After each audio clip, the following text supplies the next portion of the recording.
Amém? Tiago, capítulo 5. Tiago, capítulo 5. Nós vamos olhar os primeiros 6 versículos do capítulo 5 na noite de hoje. Só esses 6 versículos daria para escrever um livro de tanta coisa que a gente poderia falar aqui. E talvez é um dos temas mais importantes na era contemporânea, né? Falar sobre a riqueza. Aliás, Tiago é um livro que fala muito sobre a riqueza, né? Se você lembrar o que o Márcio pregou, lá no capítulo 1 de Tiago, dos versículos de 9 a 11, ele traz uma exortação sobre a fugacidade da riqueza, como a riqueza ela é fácil de ser perdida. E ele compara a riqueza como a flor, né? Que ela nasce na hora que bate o sol forte, ela seca e morre. E ele fala como a riqueza ela é tolo aquele que busca colocar sua confiança na riqueza, porque a riqueza é extremamente frágil. No capítulo 2, versículos de 1 a 11, ele também nos exorta que dentro da igreja nós precisamos tomar cuidado para não tratar o rico com privilégios. Dar mais atenção ao rico do que damos ao pobre. Dar mais atenção ao bonito, cheiroso, limpinho, com roupa de marca, do que damos ao fedido, sujo, mendigo, morador de rua, ao pobre, ao miserável, aquele que nada tem. E ele fala, olha, nós não podemos ser assim. E ele dá o exemplo dizendo assim, de maneira geral, é o rico, e aí ele está focado bem no contexto lá da região para que ele vivia e escreveu. Ele fala, é o rico que geralmente oprime o cristão, né? É geralmente o rico aquele que persegue o cristão, que naquele período levava os cristãos para os tribunais e exigia que as autoridades julgassem e inclusive até matassem os cristãos. Então ele está dizendo, é idiota vocês ficarem paparicando rico. Eu me lembro que uma vez a gente estava num culto da Assembleia da Convenção Batista Brasileira. Era uma Assembleia da Convenção Batista Brasileira que foi em Santos. E estavam ali reunidos todos os batistas de todos os cantos do Brasil. Não estavam todos, mas uma grande parte. Todos os pastores, gente importante da Convenção Batista estava lá, e um culto com 2.000 pessoas ali em Santos, num lugar de conferências e tal, e o culto estava rolando, estavam no momento do louvor. Daqui a pouco, a gente ouve atrás um barulho, aí todo mundo para o culto, aquele silêncio, o que está acontecendo? Não, é um helicóptero, não, mas o helicóptero está descendo aqui, e quem que é e tal. Aí daqui a pouco, cara, vem o Geraldo Alckmin, né, governador do estado de São Paulo, passando pelo corredor, e todo mundo quase só fazia assim, ó. Só faltou fazer, mano. E todo mundo parou o culto para receber o Geraldo Alckmin. Aí ele subiu na tribuna, o presidente da Convenção Batista foi lá, teceu milhares de elogios, e falou, esse é o Geraldo Alckmin, nosso governador, e papapá, e todo cheio de empolação. Então, eu fiquei, cara, numa revolta, que eu acho que se eu fosse homem-bomba, tivesse uma bomba ali na hora, eu matava todo mundo, mano. Explodia aquele prédio inteiro. Que raiva que me deu daquilo, velho. Porque você vai parar um culto para Deus, para adorar um babaca, corrupto, ladrão, que mais prejudica do que ajuda. Aí você fala, você está louco? Quem que é esse cara para a gente parar um culto a Deus, para dar a palavra para Ele, dentro de uma igreja? O que ele tem de mais importante para falar do que um pastor que abre as Escrituras e falar da palavra de Deus? Velho, pelo amor de Deus. E a gente vê isso no mundo evangélico também. Principalmente dos nossos dias, essa coisa de tratar os ricos com certas prioridades. Eu conheço algumas igrejas que qualquer um, se pecar, está ferrado. Pecou, fica de banco. Pecou, vai ser disciplinado, vai vir na frente pedir perdão. Mas o rico peca, a galera vai lá, põe pano quente, esconde direitinho. Por quê? Porque o dízimo dele é alto. Se a gente tratar ele forte na disciplina, se a gente exigir dele que ele obedeça a Deus, e a gente tratar ele com certo, como a gente trata todo mundo normal, que é pecador, aí ele vai parar de dar o dízimo. Então tem pastor que ele é paparicador de rico. A função dele é deixar os ricos felizes. Porque quanto mais feliz o rico está, mais dinheiro ele dá. E Tiago, ele vem trazer para a gente uma exortação muito forte no capítulo 2, dizendo, vocês não devem fazer isso. No capítulo 4, capítulo que nós estudamos há 2 semanas atrás, ele novamente fala sobre a fugacidade da riqueza. Como a riqueza é como uma brisa que sai de manhã e quando bate o sol ela some, ela se dissipa. Ela é uma fumaça que não tem valor. Principalmente quando nós nos deparamos com o fim da vida. E ele vai então no capítulo 4 exortar o rico e dizer para o rico quem você pensa que é. Para ser arrogante, para ser prepotente, para achar que você tem a autoridade, poder, porque você tem dinheiro. Você vai morrer. Você vai morrer.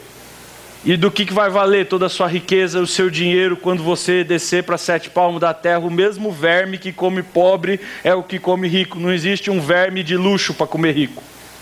É o mesmo. E agora no capítulo 5, ele vai dar uma exortação final.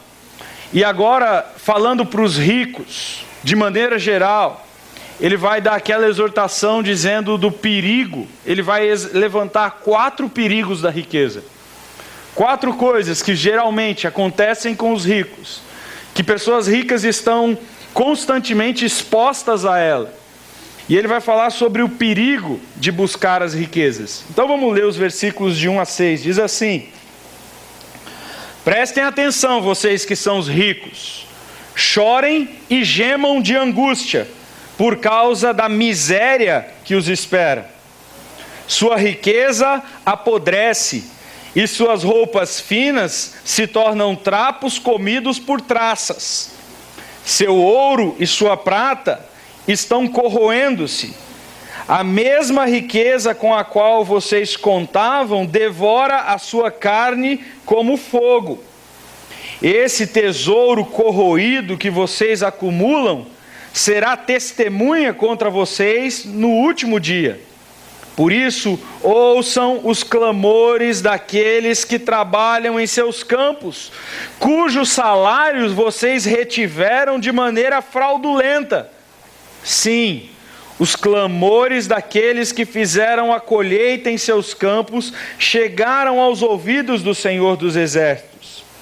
Vocês levam uma vida de luxo na terra, satisfazendo os seus desejos e engordando a si mesmos para o dia do abate.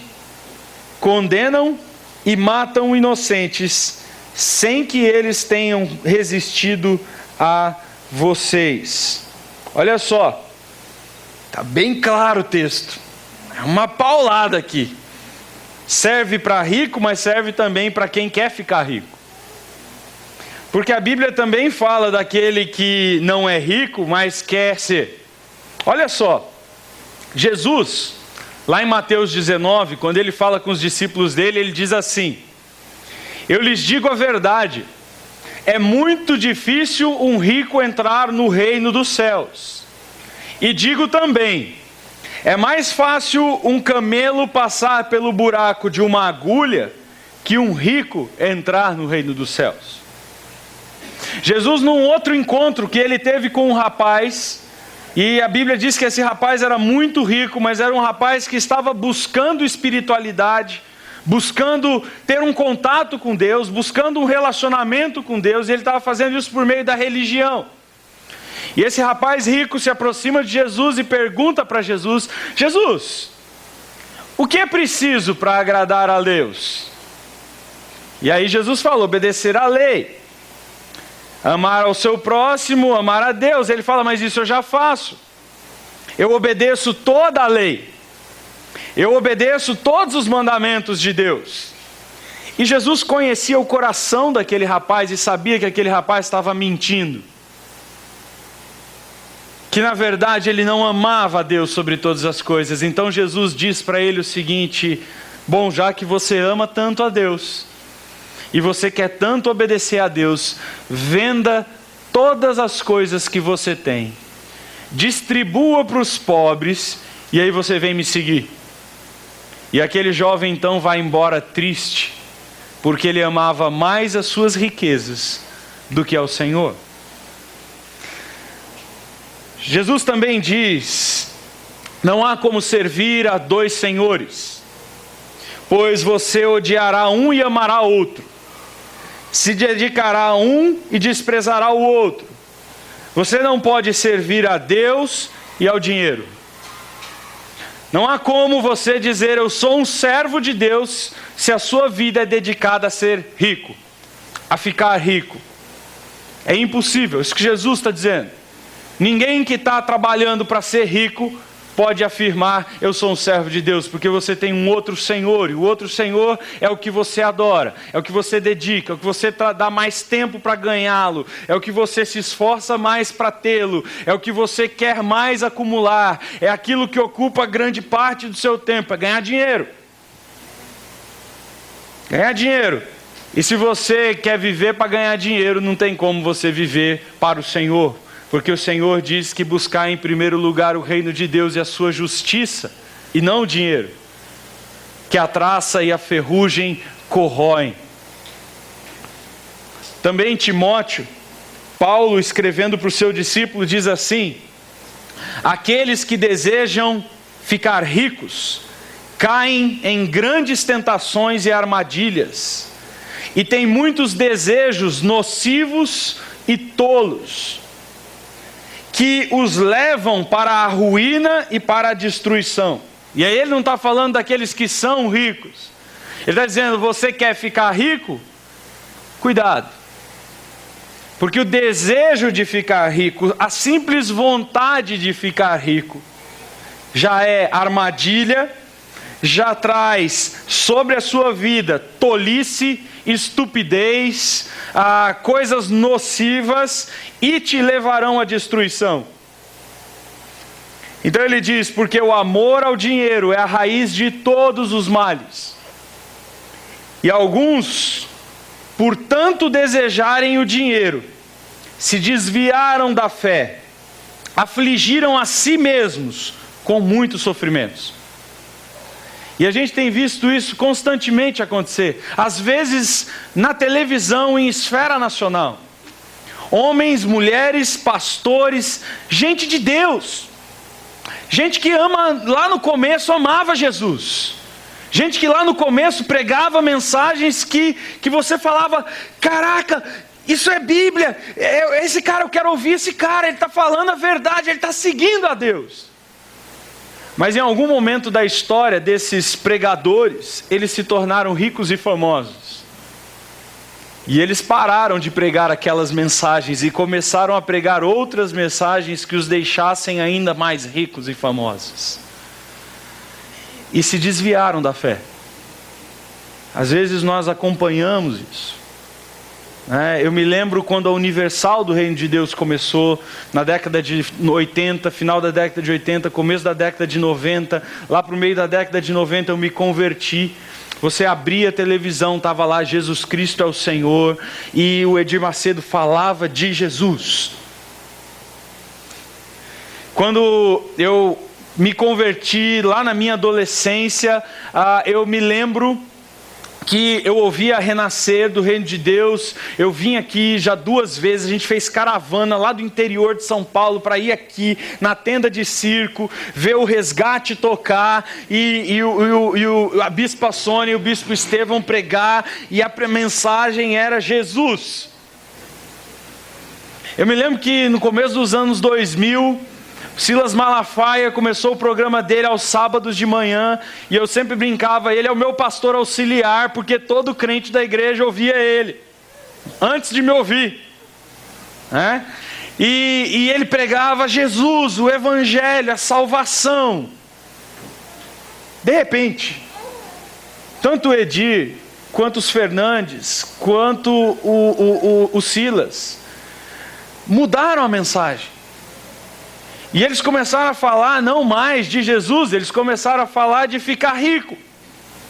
Eles assumiram a teologia da prosperidade e começaram a pregar a mensagem de que você não é cauda, você é cabeça, você é filho do rei, e as portas do céu vão se abrir, e se você der bastante dinheiro, Deus vai te dar o dinheiro em dobro, e você vai ficar rico. E de repente esses caras começaram a pregar sobre riquezas, e eles foram ficando ricos, o povo não. O povo, de maneira geral, cada vez mais pobre, mas eles bilionários, cruzando o país em jatinhos particulares, carros importados, Ferraris, Aras, ternos Armani de 10, 20, 30 mil reais, relógios de ouro, luxo. E é interessante a gente perceber o quanto o dinheiro e o desejo por ele, a busca pela riqueza, é uma armadilha infernal. É interessante pensar também, eu vi uma reportagem no Globo Repórter, mais ou menos há uns 2, 3 anos atrás, falando sobre os níveis de felicidade. E é comprovado cientificamente, estatisticamente, que o pobre é mais feliz do que o rico. Os consultórios de psicanalistas, psicólogos e psiquiatras não estão lotados de pobres. Porque o pobre resolve o problema dele fácil. É ter uma geladinha e um samba em cima da laje, está tudo feito. Ele esquece a vida e ele dá risada e se diverte. Agora o rico tem tudo, mas não é feliz. A maioria desses condomínios de Alphaville estão cheias de pessoas atormentadas, perturbadas, infelizes, tomando caixas de antidepressivo, é remédio para acordar, remédio para dormir, remédio para comer, remédio para parar de comer, remédio para ser feliz, é remédio para tudo, vivem como zumbis. Tem tudo que o dinheiro pode comprar, menos o que o dinheiro não pode comprar, que é a felicidade. O dinheiro, na verdade, é mais um peso do que de fato algo que nós deveríamos estar atraídos por ele. Thomas Constable, falando sobre esse texto que nós acabamos de ler aqui, diz o seguinte: os cristãos devem usar o dinheiro e não ser usados por ele. Os cristãos não devem acumular dinheiro, nem riquezas.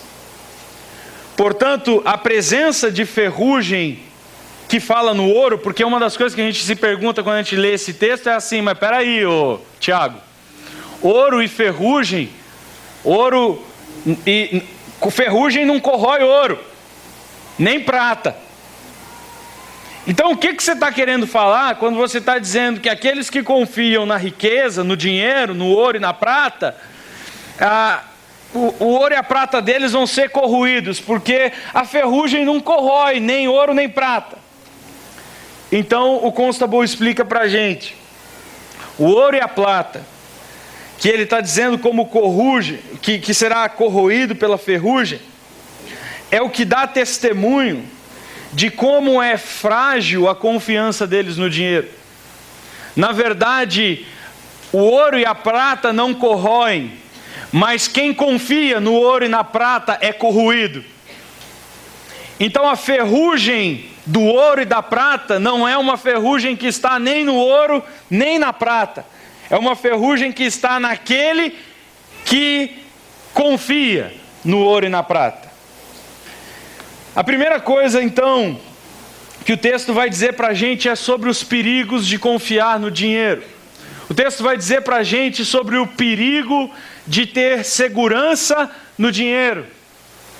de crer que a minha segurança, que a minha vida, a minha segurança física, pessoal, íntegra, depende de ter dinheiro. E tem muita gente assim. Tem muita gente desse jeito.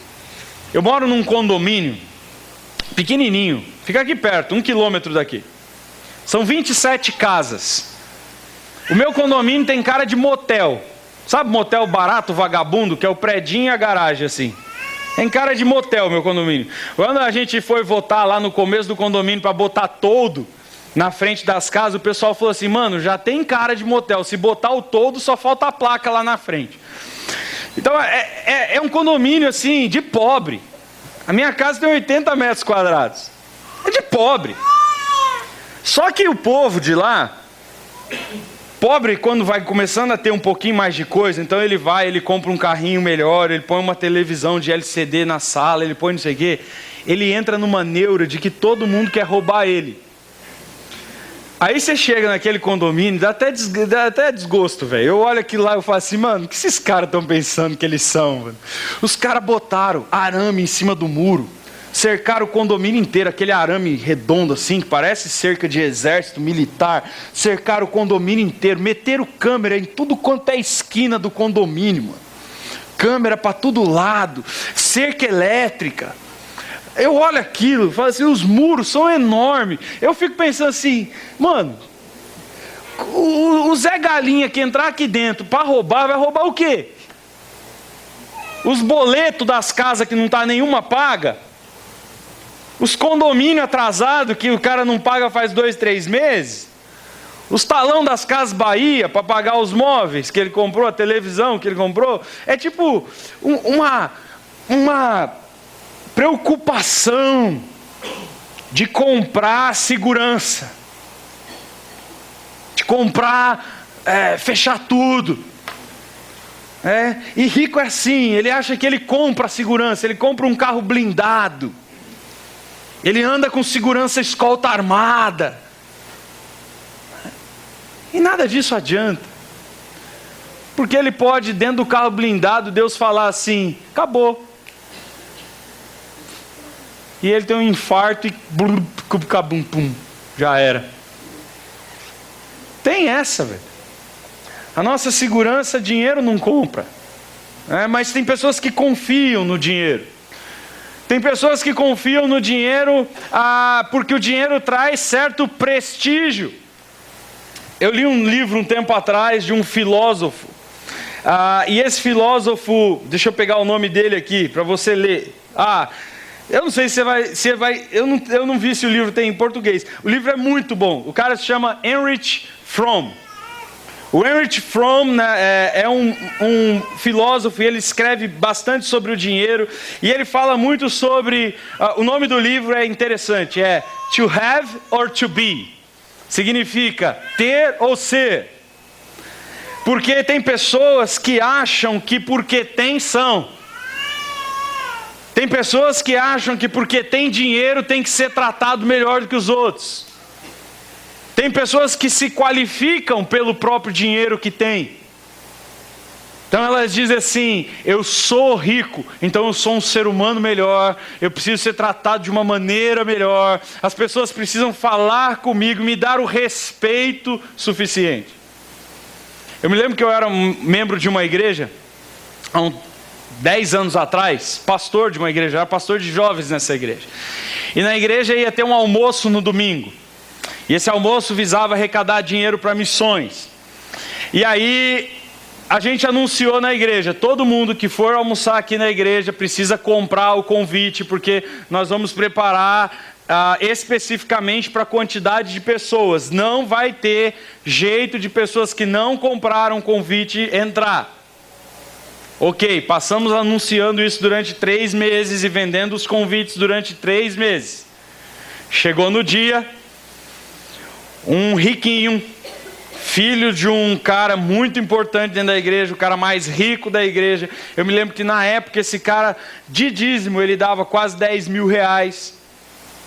Então era um cara rico, um cara importante dentro da igreja, era vice-presidente da igreja, porque geralmente eles não vão botar o pedreiro como vice-presidente da igreja. Vice-presidente da igreja vai ser o dono da empresa, o médico, o doutor, para dar um prestígio, para ele poder dar mais. E aí, chegou lá na fila do almoço, o filho do riquinho cortou a fila por fora, e eu estou aqui na fila com o meu ingresso na mão, os irmãos da igreja estão na fila com o ingresso na mão. Ele cortou a fila por fora e foi entrando. Aí o rapaz que estava ali pegando os ingressos e indicando onde que a gente tinha que sentar e tal, falou assim: cadê o seu ingresso? Tem uma fila, você não está vendo? Aí ele virou e falou assim: você sabe quem é o meu pai dentro desta igreja? Eu vou entrar e vou comer. E aí, o cara que estava lá na porta, eu gostava dele porque ele era 13. Ele não estava nem aí para quem era o pai do cara. E ele virou e falou assim pro cara: tu sabe quem é o meu pai? O pai dele é um peão de obra. Aí ele virou e falou assim: meu pai é Deus, parceiro. O seu é maior do que o meu? Então vai pro fim da fila. Se sobrou ingresso, você compra no final, depois que todo mundo entrar. E ele não entrou. Mas tem muitas igrejas que ele entra. Porque as pessoas acham que ter significa ser. E é muito legal porque o Heinrich Fromm escreve nesse livro falando justamente sobre essa questão do ter e ser. E ele faz uma pergunta muito interessante. Ele diz o seguinte: se ter é ser, quando você perde o dinheiro, você é o quê?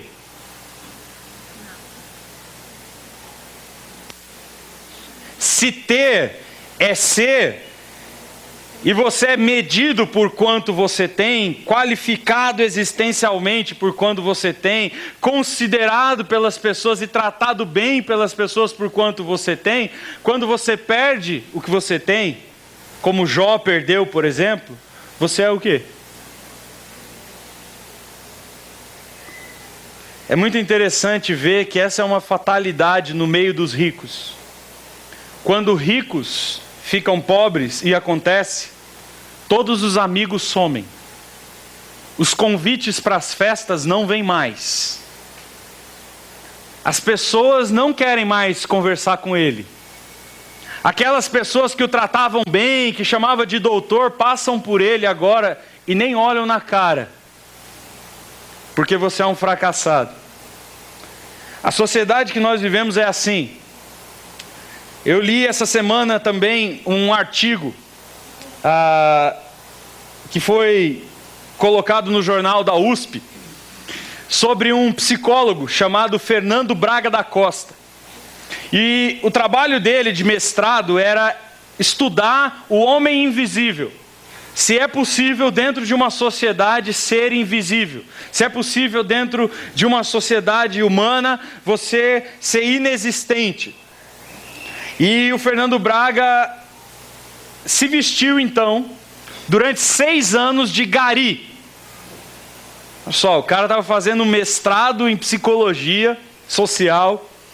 E ele então se vestiu de gari e foi trabalhar como gari. Durante 6 anos na USP, o mesmo lugar onde ele se formou, convivendo do lado dos mesmos professores e doutores que o tratavam bem em sala de aula, e ele foi se vestir de gari. E aí, falando sobre ele, o Plínio Delfino escreve assim: quando Fernando Braga vestiu o uniforme de gari, foi trabalhar durante 6 anos como gari, varrendo as ruas da USP.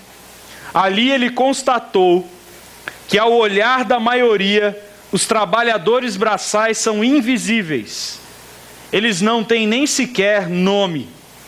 Na tese de mestrado dele pela USP, ele conseguiu provar que é possível ser invisível ao público. Ou seja, a percepção humana, ela é totalmente prejudicada e condicionada à divisão social, e só se enxerga as pessoas não por quem elas são, seres humanos criados à imagem de Deus, mas se enxerga as pessoas pelo que elas têm. E Tiago está dizendo para a gente, tem muita gente querendo ficar rico, Porque riqueza traz prestígio, traz fama, traz sucesso. Felicidade baseada no dinheiro. Tiago vai falar para a gente sobre o poder que o dinheiro tem. E ele vai falar sobre a extravagância do dinheiro. Porque uma coisa é você parcelar um carro em 36 meses. Outra coisa é você querer comprar um carro de R$1 milhão.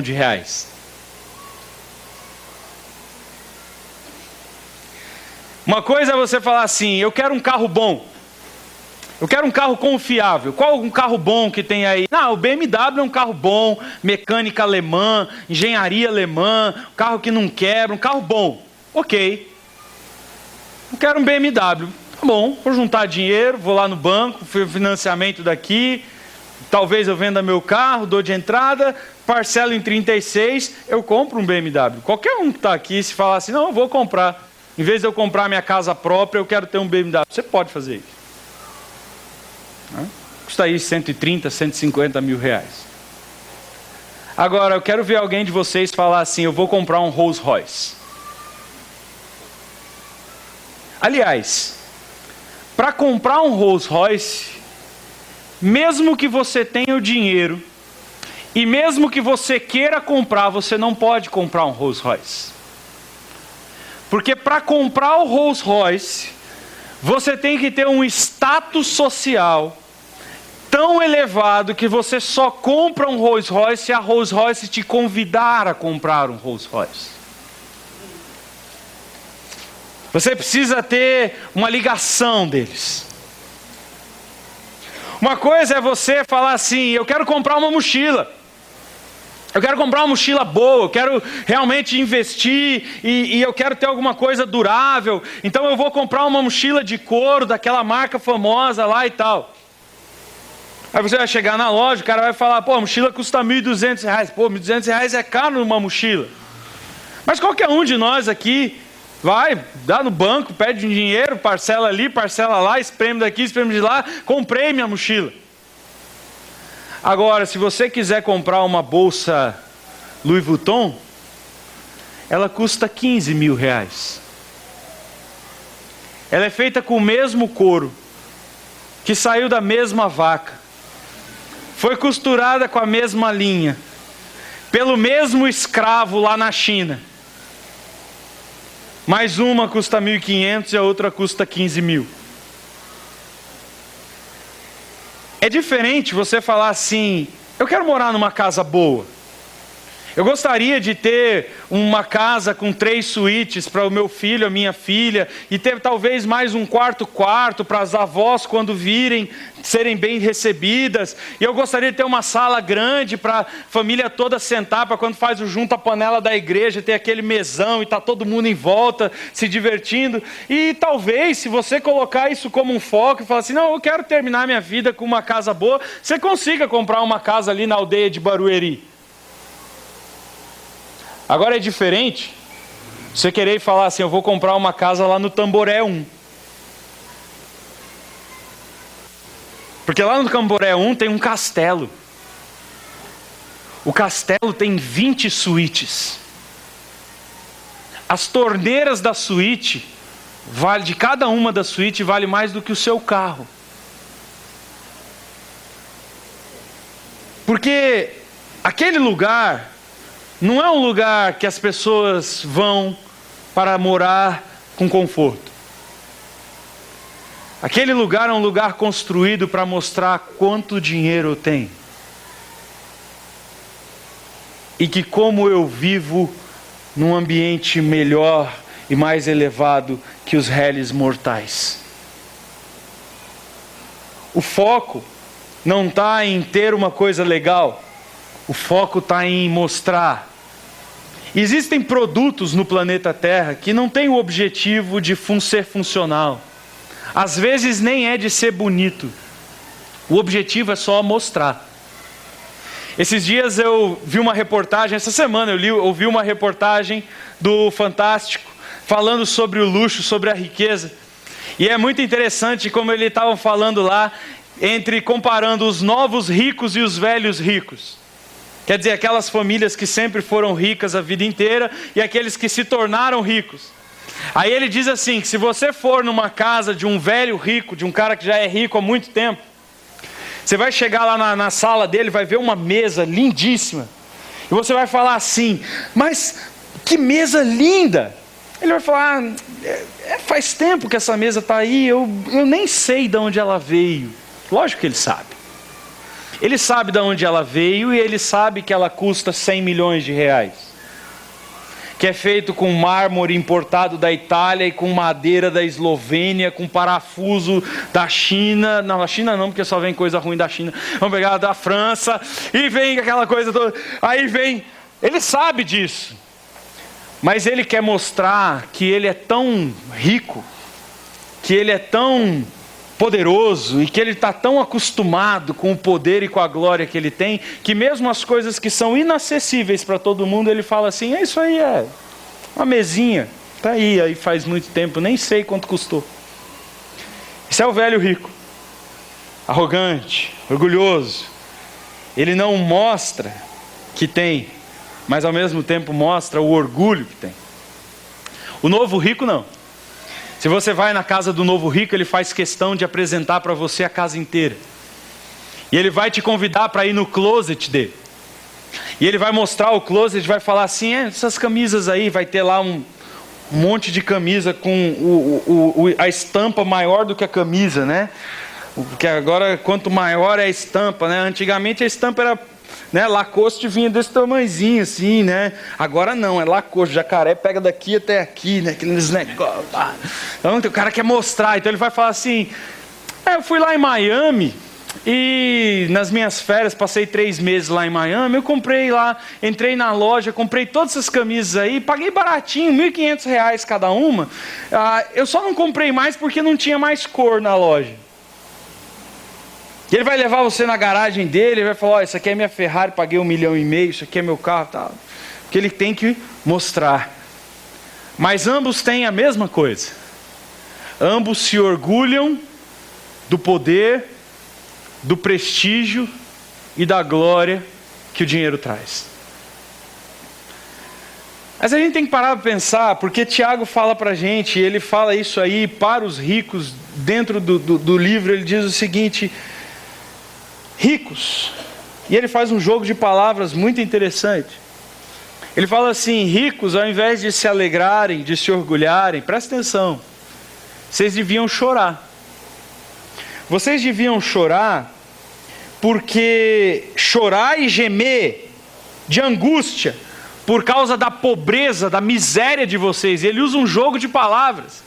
Ele diz, rico, você que acha que você é rico, você que acha que você é famoso, que você é poderoso, que você tem dinheiro, que você fama, prestígio e vive nesse luxo, ao invés de se alegrar, você deveria chorar, você deveria lamentar, porque você na verdade é miserável.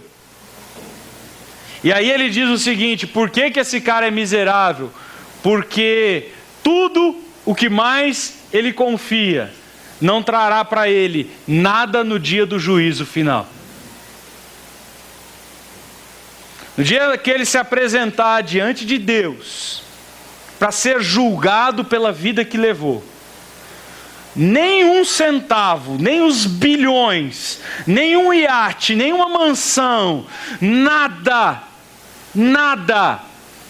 do que você construiu, da sua carreira, do seu sucesso, da sua fama, nada disso terá valor nenhum. Pelo contrário, Tiago diz, o seu dinheiro, e aqui ele faz uma onomatopeia, ele transforma o ouro e a prata em seres viventes.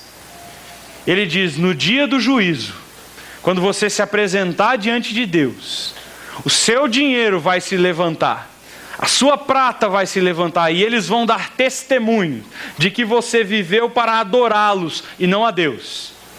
De que você viveu para servi-los e não a Deus. E quanto mais dinheiro você tiver, maior vai ser o testemunho da sua condenação. Quanto mais bens, quanto mais poderoso, quanto mais glória, quanto mais você se dedicou para ficar rico, mais essas coisas terão testemunhos a dar e maior será a sua condenação. E ele não está fazendo um apelo para os ricos se converterem, ele está dizendo isso é um fato. Chorem, lamentem, porque no dia do juízo vocês já estão condenados. Do mesmo jeito que a prata e o ouro de vocês não tem valor nenhum naquele dia, vocês serão corroídos, devorados pelo fogo. E aí ele faz um paralelo, falando assim: vocês confiaram nessas coisas, que são corrosivas, então essas coisas, o destino final de vocês vai ser igual ao delas. Você vai ser corroído pelo fogo. Olha só esse vídeo. É um vídeo interessante, uma pregação do Zé Bruno. Depois você pode pegar o link dessa pregação. Você vai, procura lá, Alcançando os Marginalizados. O Zé Bruno pregou isso aí lá no Rio de Janeiro, começo do mês de fevereiro, no encontro do Atos 29. Dá uma olhada no que diz essa pregação. Alguém, por favor, a luz lá, para a gente poder ver melhor. Mas ouve um pedacinho desse vídeo aí. Eu não sei quantos aqui já tiveram oportunidade de viajar de primeira classe. Rapaz do céu! Uma vez eu e minha esposa ganhamos uma passagem numa viagem para o exterior, de uma pessoa que trabalhava numa companhia aérea, e ela falou assim: vocês não só ganharam, mas ganharam de primeira classe. Rapaz, você sabe, né, gente? Já viu a primeira classe? Não, também não, nós é tudo pré-rapado, mas olha, é assim, você deita, é uma cama, você vai deitadão.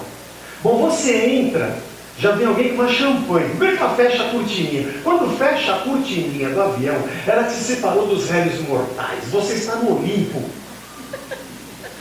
Você senta ali, já vem uma champanhe gelada, você nem pediu. Aliás, aquela comissária de bordo, ou comissário de bordo, que passa de mesa em mesa, de cadeira em cadeira lá atrás, na chicken class, oferecendo alguma coisa para os outros, na primeira classe tem quase um para cada cadeira. Para mim são só meia dúzia ali. Quando a gente nem pensava em filme, já tinha uma tela para cada um. E você ganha um kit, que vem pente, escova, sabonete, sabe? Pasta de dente, desodorante, touca de banho, chinelo, e tudo. Você pode até levar uma troca, para você se trocar, fazer a sua higiene pessoal. Quando você chega de manhã, depois de 10 horas de viagem, todo mundo está saindo torto, e você parece que dormiu no seu quarto. O triste é quando você está na chicken class, e de repente chega todo mundo e fecha a cortininha, e você ficou de fora. O pior é que é uma condição inimaginável. A diferença de preço entre uma passagem da classe normal para a classe executiva é quase 10 vezes, 15 vezes a mais. Quem paga $1.000 numa passagem vai pagar 10 mil para vir na primeira classe. É coisa de gente rica mesmo. Mas eu fiquei pensando, imagine que você está num voo, sempre que você entra no voo, você vê o pessoal para a primeira classe, você... Tudo bem, pelo menos eu estou viajando, aleluia. A gente se consola como? Tem gente que está lá embaixo, nem está viajando. Parece que para me sentir bem eu sempre tenho que estar melhor do que alguém. Eu tenho que estar acima de alguém para me sentir bem.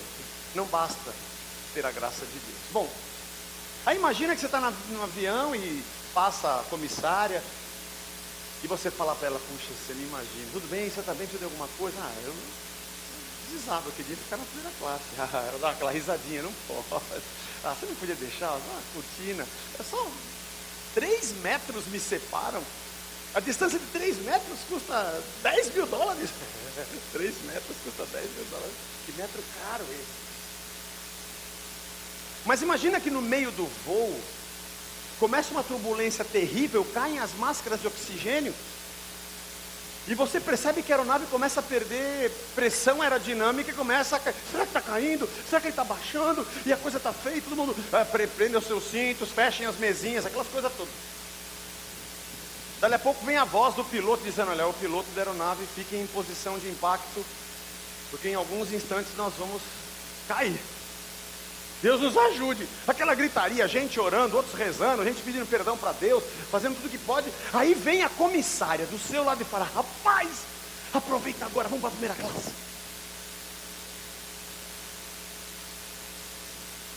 O que você faria? Era isso que assim você ficaria? Afinal de contas, os 3 metros e os 10 mil dólares que se separavam daquilo acabaram. Pô. Corre lá e aproveita. Você diria: aproveitar o quê? Eu vou morrer. Às vezes eu acho que a nossa vida nessa grande espaçonave azul chamada planeta Terra, que está caindo e vai acabar, porque as escrituras afirmam que a gente caminha para o fim, nós não temos consciência da situação decaída, de verdade em que estamos, na miserabilidade de vida finita em que estamos. E enquanto esse planeta cai, tem crente correndo atrás de ir para a primeira classe. Tá aí, tá bom. E a coisa é louca, né? Porque eu estava pensando, do outro lado da cortininha, enquanto o rico está caindo, e o avião está caindo, ele também está pensando. Porque o pobre está pensando assim: rapaz, eu vou morrer, vou para a primeira classe fazer o quê? Mas o rico que está na primeira classe, que pagou 10 mil reais, 10 mil dólares numa passagem de primeira classe, ele está pensando assim: por que eu gastei tanto nessa porcaria dessa passagem? Eu vou morrer junto com aquele monte de pobre que está lá atrás. Nós todos temos o mesmo destino. E Tiago está lembrando para a gente que a riqueza não deve ser algo procurado, nem desejado, nem querido. Porque quanto mais você se dedicar para ficar rico, e quanto mais você quiser ficar rico, e quanto mais dinheiro você acumular, mais condenação você está trazendo sobre si. Para mim, o que está na cabeça de Tiago aqui, quando ele está falando essa mensagem, é a história que Jesus conta do rico e do Lázaro. A história conta, Jesus conta uma parábola, mas é uma história real, porque ele dá o nome de Lázaro. E aí havia um homem chamado Lázaro, ele era mendigo. Ele comia o resto de comida, catando do lixo que vinha da casa do rico. E Lázaro, ele pobre, a Bíblia diz que ele era doente, inclusive enfermo. E os cachorros vinham e lambiam as feridas dele na porta da casa. Ele vivia na porta da casa do rico ali, pedindo dinheiro. E a Bíblia fala que o Lázaro, o mendigo pobre, morreu. E também diz que esse homem rico, riquíssimo, no qual Lázaro ficava na frente da casa dele, também morreu. E o texto está dizendo: os dois foram mortos, mas a morte deles é diferente. Porque quando Lázaro morre, o texto diz assim: os anjos do Senhor o levaram para a presença de Deus. E o rico, o texto diz que ele foi simplesmente jogado no fundo da sepultura. E aí daqui a pouco parece um filme, né? Corta a cena, mostra Lázaro no céu, na presença do Senhor, desfrutando de todos os prazeres da eternidade. E mostra o rico no inferno, sendo corroído, tendo as suas riquezas como testemunha. E aí então o rico pede para Deus e fala: Deus, por favor, me pede para Lázaro me ajudar e pelo menos molhar uma gotinha de água na minha língua que está ardendo. E aí a resposta que Deus dá para esse homem rico é muito interessante. Diz assim: lembre-se que durante toda a tua vida você teve tudo o que você queria. Ele está dizendo: você viveu para satisfazer os seus prazeres. A tua vida foi completamente hedonista, centrada em ser feliz, em dar tudo o que você queria. Tudo que o dinheiro pode comprar. E aí ele diz, Lázaro não teve coisa nenhuma, ele foi pobre, miserável. Agora ele está aqui sendo consolado e você está em agonia. Há um abismo entre nós e ninguém pode sair daqui para ir ou daí para cá. Não há como atravessar de um lado para o outro. Mas a resposta de Jesus lembra para aquele rico, falando para ele o seguinte: você dedicou a sua vida para o dinheiro. O dinheiro foi o seu Deus. Foi a ele que você serviu. Foi satisfazer os seus desejos, os seus prazeres, comprar tudo que você queria comprar, ter toda a fama, prestígio, sucesso. Você viveu para isso. E você se esqueceu de Deus, porque lembra? Não há como servir a dois senhores. Se você escolhe um, você rejeita o outro. E aquele homem rico estava sofrendo eternamente. Mas Lázaro, mesmo na miséria e na angústia, escolheu o Senhor. Escolheu Deus. Escolheu servir ao Senhor. Mesmo sem ter nada, ele decidiu ser um servo de Deus. E ele desfruta da eternidade com Deus. Então Tiago vai colocar para a gente 4 coisas que são perigos da riqueza. O primeiro deles, confiar nas riquezas.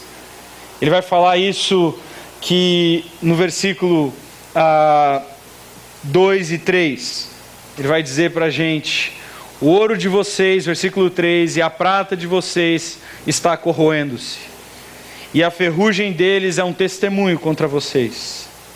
A carne de vocês será consumida pelo fogo, porque vocês ajuntam cada vez mais testemunhas contra vocês para os últimos dias. Quanto mais vocês adquirem, quanto mais vocês têm, mais testemunhas são levantados contra vocês, de que vocês não serviram ao Senhor, mas serviram ao dinheiro. Então ele vai dizer para a gente que confiar no dinheiro, buscar uma vida de segurança no dinheiro, é um erro.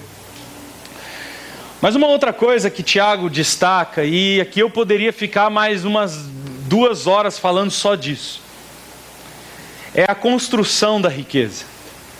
No versículo seguinte, Tiago fala: dá uma olhada, o pagamento daqueles que colhem nos seus campos.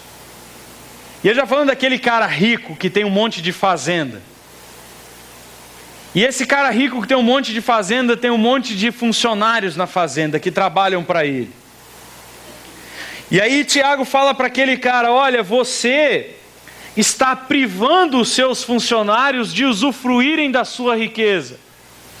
E ele está dizendo o seguinte: você contrata os seus funcionários da seguinte maneira: eu pago o menos possível, exijo o máximo possível. É assim que eu contrato um funcionário. Quando eu vou contratar alguém para trabalhar para mim, eu vou pagar o mínimo que eu puder pagar. O mínimo. E eu vou exigir dele o máximo que ele puder trabalhar, para que eu tenha o maior lucro que eu quiser ter. Não é assim que as pessoas ficam ricas? Foi assim que os antigos ricos de hoje ficaram ricos. Eles foram lá na África, eles sequestraram pessoas, acorrentaram pessoas, colocaram essas pessoas em navios, arrastaram essas pessoas pelo oceano, jogaram essas pessoas nas suas fazendas e disseram: trabalhem, senão eu mato, senão eu bato, senão eu torturo, senão eu estupro. E mesmo você trabalhando, eu mato, eu torturo, eu estupro, porque eu sou rico, eu sou poderoso e você vai trabalhar. Foi assim que grande parte desses fazendeiros ricos do Brasil construíram as suas fortunas. Com escravos. Com escravos. Na era da indústria, quando surgiu a indústria no estado de São Paulo, vieram carreatas e carreatas de pau de arara, milhares e centenas de milhares de caminhões e caminhões de nordestinos que passavam fome no Nordeste. Milhares. Talvez alguns irmãos daqui da nossa igreja vieram nesse contexto, final da década de 50, começo da década de 70, 60. Milhares viajando em caminhãozinho, uma madeirinha atravessada, um monte de gente exprimida, cruzando o Brasil, 2.000, 1.500 quilômetros, chegavam aqui na Barra Funda, ali em São Paulo, na freguesia do Ó, desciam dos seus caminhõezinhos e eram largados ali na rua, sem ter para onde ir, sem ter para onde morar. Nessa época, muitos empresários paravam o ônibus ali e falavam assim: quem quer trabalhar? Quem não queria? Quem não queria?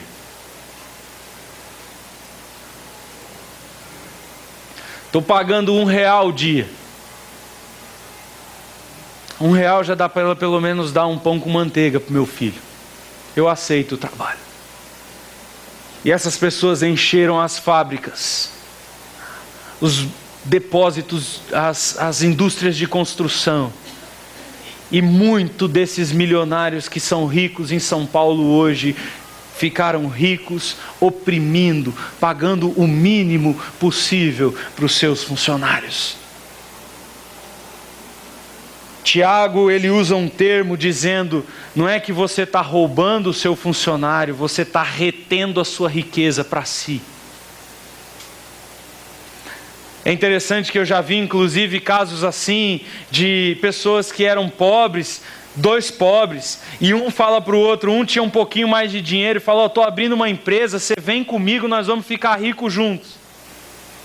E passam-se 50 anos, e esse cara que começou a empresa, que tinha o CNPJ e assinava lá, ficou rico, mas aquele cara que começou com ele, continuou morando naquela mesma casinha da periferia, pobre.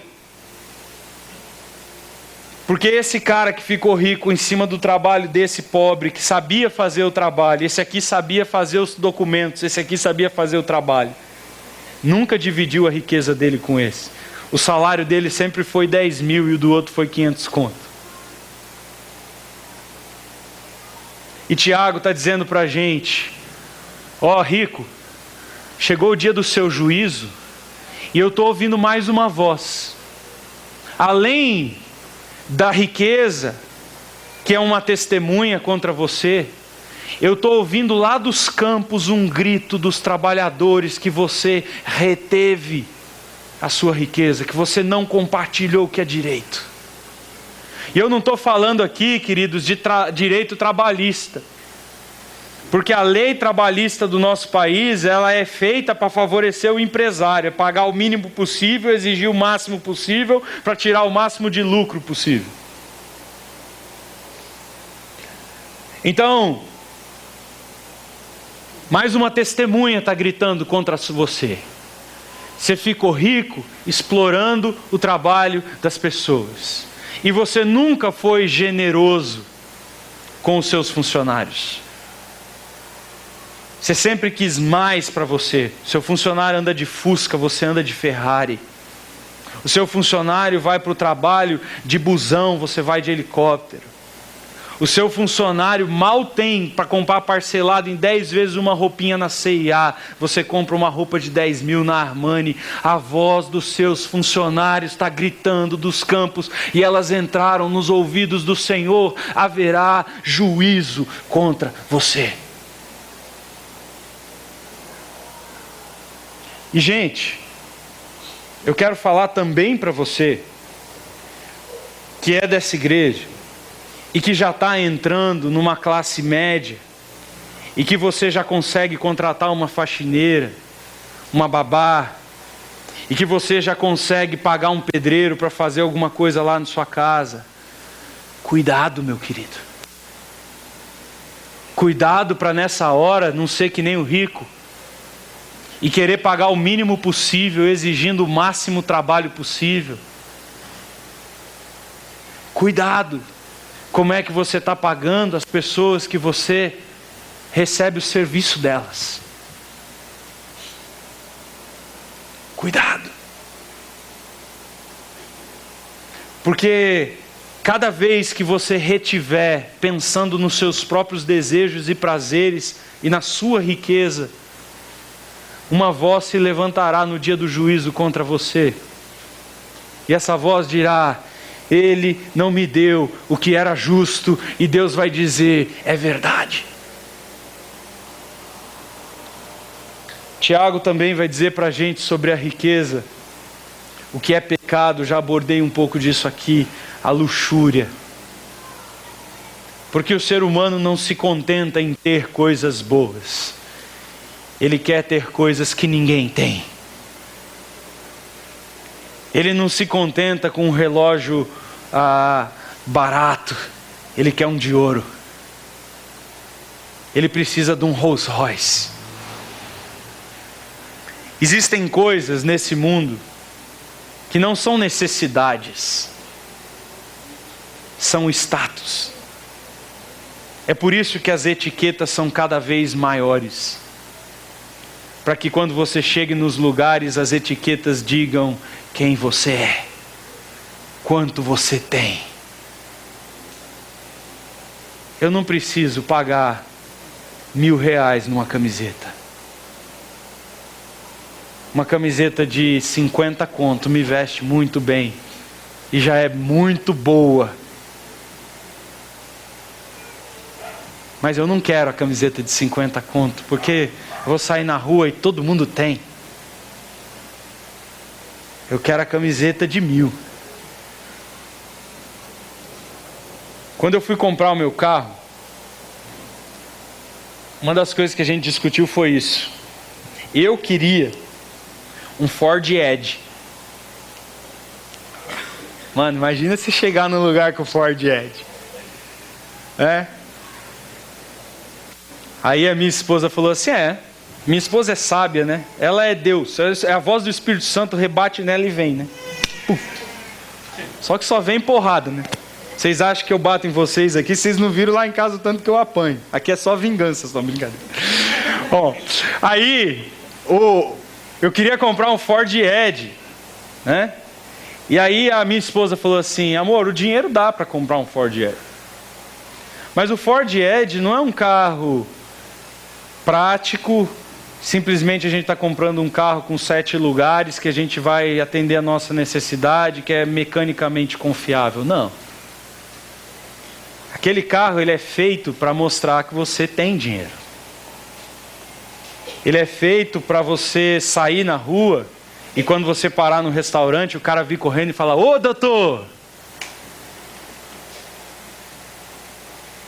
Ela falou assim: nós vamos chegar nas igrejas e as pessoas vão ver você descendo do Ford Edge e vão falar: olha aquele pastor lá. O cara é rico, tá vendo? Não é? Aí a gente falou assim: não, vamos comprar um doblô mesmo. E compramos um doblô. Nunca me deu problema. Tá aí, funcionando, rodando. 90 mil quilômetros, maravilha. O carro que não quero o outro. Feliz. E as pessoas não me julgam. Porque todo mundo vê um doblô e fala: que carro feio, mano. Quem que compra uma desgraça dessa? Então, tá lá o carrinho. Mas tá bom. Pra quem é, tá bom, né, Márcio? O Márcio, pra quem é, tá bom. E tá mesmo. E é verdade. Para quem é, tá bom. A gente não pode entrar nesse mundo de cobiça, de luxo e luxúria. O texto diz aí no versículo 5 que essa luxúria, esse desejo por dinheiro também vai se levantar como uma testemunha. A luxúria de vocês, o desejo de vocês de satisfazer os seus próprios estômagos, as suas próprias necessidades, a palavra literal aí é inchar os seus corações, engordar os seus corações. Vocês vão estar tão cheios do que vocês querem, que não vai ter nada nesse mundo que você vai dizer assim: eu sempre tive tudo o que eu queria. Coração gordo, quer dizer, todos os seus desejos atendidos. E aí o texto diz, esse coração gordo está prontinho para o dia que você for levado para o abatedouro para ser sacrificado, para receber o juízo do Senhor. E ele termina dizendo para a gente sobre o poder da riqueza. O último versículo, versículo 6, ele diz assim: vocês condenam e matam os inocentes, sem que eles tenham feito nada contra vocês. E aí eu fico pensando que, de fato, a gente tem visto isso. Eu estava lendo um monte de coisa sobre a riqueza e achei uma lista interessante de riquezas, empresas riquíssimas, pessoas riquíssimas, que ficaram ricas por meio de pôr pessoas para trabalhar em situações completamente insalubres. Completamente insalubres. A gente tem aqui na cidade de São Paulo, e 3 dessas empresas foram multadas aqui na cidade de São Paulo, que estão na minha lista, por colocar 40 pessoas dentro de uma sala de 10 metros quadrados, costurando das 8 da manhã à meia-noite, de segunda a domingo, fazendo tudo dentro daquela sala, comendo com filhos, cozinhando, completamente insalubre. E eles pagam pelo dia de trabalho desse trabalhador dentro de uma salinha insalubre dessa, R$15. Contando o tecido que é usado, o material que é usado e o desenvolvimento, ele vai custar um produto dessa marca, preço de custo, R$50. Mas ele vende na loja dele a 500. Eu botei aqui algumas delas. A Zara, a Apple, que fabricou esse computador, a HP, a Dell, Sadia, Perdigão, Renner, Coca-Cola, M-Officer, Victoria's Secrets, Pernambucanas, Marisa, Nike, Forever 21, Chocolate Hershey's, e a lista segue. Todas empresas que nos últimos 3 anos foram multadas pela exploração dos seus funcionários, que cometeram todo tipo de abuso para que aquela roupa chegasse na loja, para que você comprasse pelo preço abusivo que é vendido e saísse na rua todo orgulhoso com a etiqueta, com o computador, com o telefone, que aquela pessoa morreu para você receber. Muitos ricos não estão nem aí. Eles literalmente matam para ser ricos. Eles matam para se manter ricos. Muitas pessoas chegam inclusive a matar de fato, de verdade, de direito, cometer assassinato. Esses dias eu estava conversando sobre a Suzanne von Richthofen, que matou os pais por causa do dinheiro. Mas eu descobri que não foi por causa do dinheiro que os pais tinham, é pelo dinheiro que os pais ainda têm. Porque o pai da Suzanne von Richthofen é um dos engenheiros que projetou o Rodoanel Sul, norte de São Paulo. Esse rodoanel que vai ser inaugurado até o final do ano que vem. Ele foi um dos engenheiros que projetou e que roubou as verbas para a construção, junto com Geraldo Alckmin e outros mais. E ele tem esse dinheiro guardado numa conta na Suíça.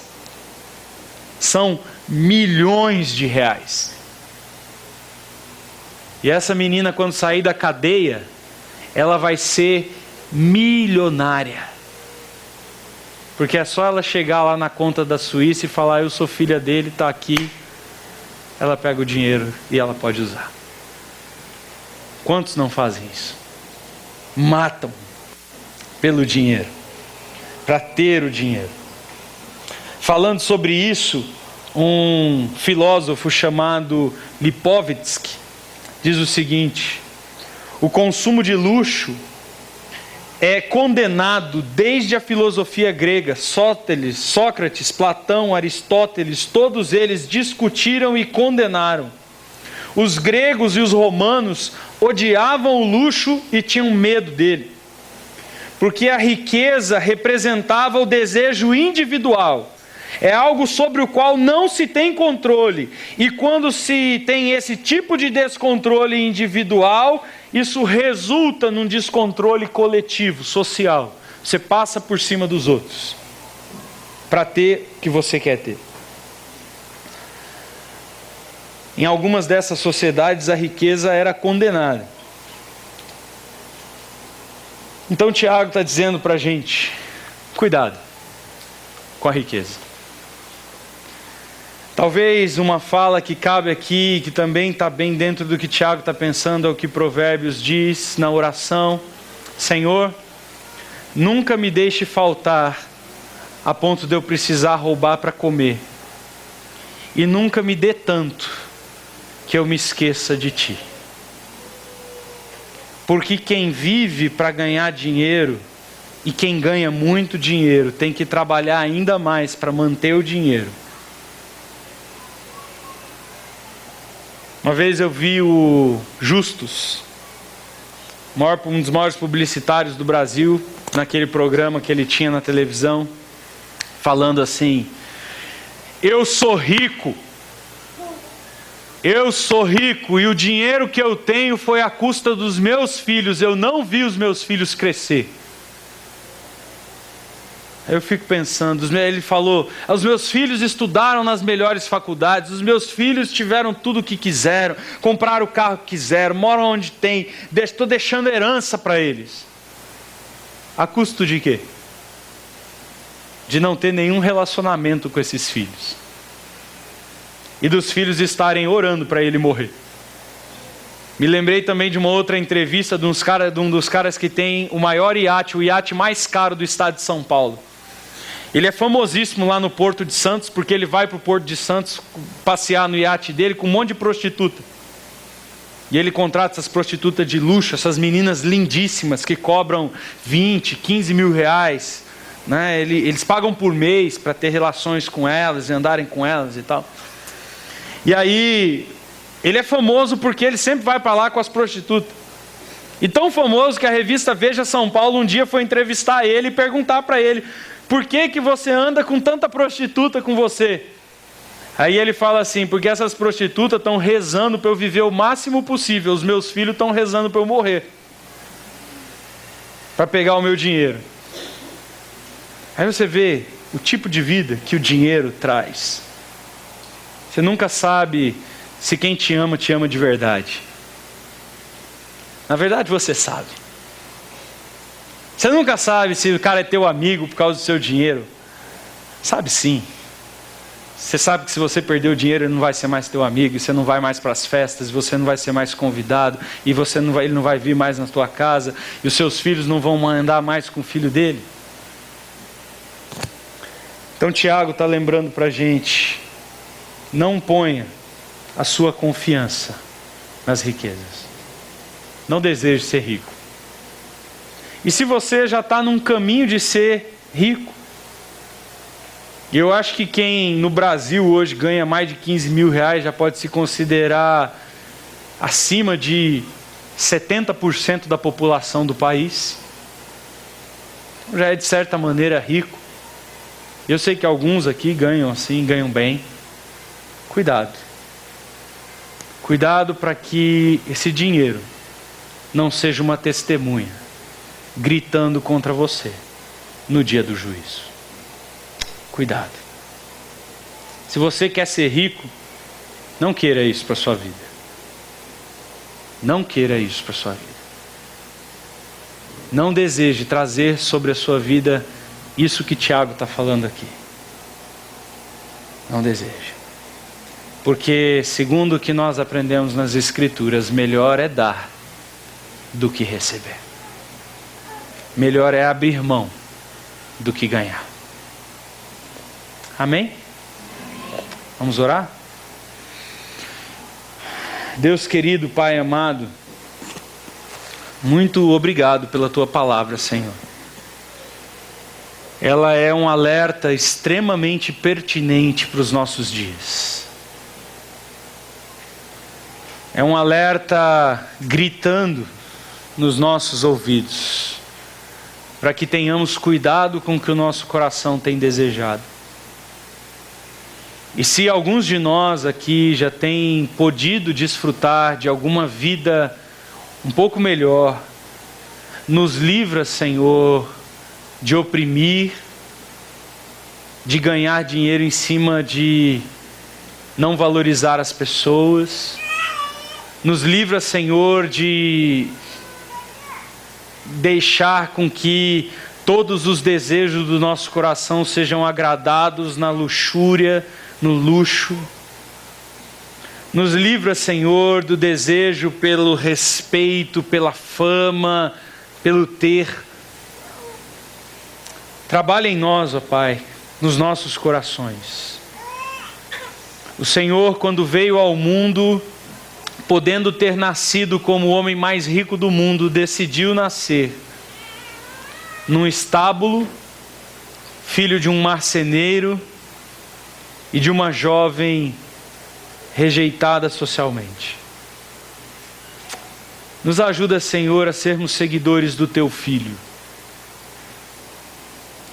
a sermos como os apóstolos.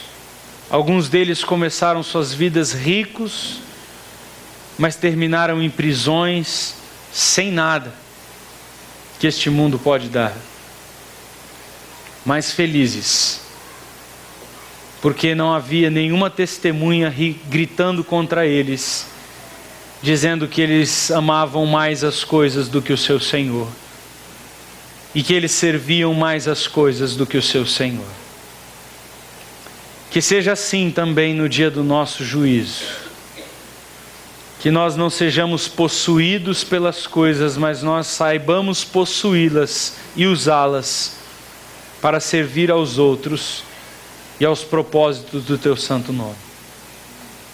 É o que eu peço e oro por mim e pelos meus irmãos, no nome do Senhor Jesus. Amém?